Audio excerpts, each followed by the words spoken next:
बिने इसराइल में एक नौजवान था जिसके हसन का हमपला कोई न था। ये टोकरियां बेचा करता था। एक दिन वो टोकरियां लिए घूम रहा था कि एक औरत किसी बादशाह की यहां से निकले। जब उसे देखा तो दौड़े हुए अंदर गए और शहजादी से कहा कि मैंने एक नौजवान को टोकरियां बेचते हुए दरवाजा पर देखा है। ऐसा खूबसूरत आदमी कभी नजर नहीं आया।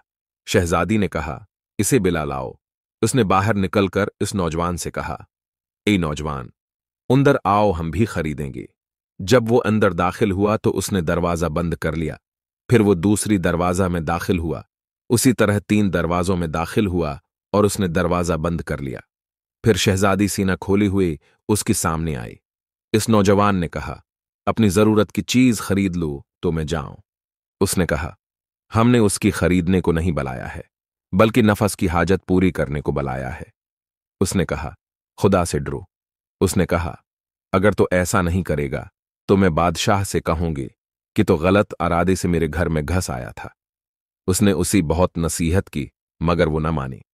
उस नौजवान ने कहा, मुझे बीतिल खला जाना है। शहजादी ने लौंडे से कहा, उसकी वास्ती छत पर इंतजाम कर दो जहां से ये किसी तरह भाग न सकी। वो छत जमीन से 40 गज ऊंची थी।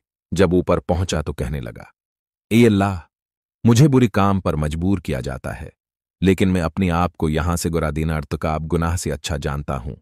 फिर बस्मल्लाह कहकर छत से कूद पड़ा। अल्लाह ताली ने एक फरिश्ता भेजा जिसने उसका बाजू पकड़कर जमीन पर खड़ा कर दिया, इसे कुछ तकलीफ न होने पाए।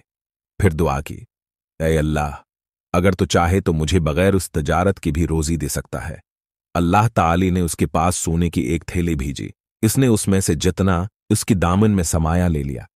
कहा, इल्हे, अगर ये मेरे दुनिया की रोजी है तो इसमें मुझे बरकत दी, और अगर उसकी बदली मेरा अखरवी थवाब कम हो जाएगा तो मुझे उसकी जरूरत नहीं है। आवाज दे गए कि ये एक जुज हिस्सा है इस सब्र का जिसको तूने छत पर से करते वक्त इख्तियार किया था। कहा, ऐ अल्लाह, मेरा उखरवी थवाब घटाने वाली चीज मुझे बालकल दरकार नहीं है। चनांच वो सोना उससे फिर लिया गया।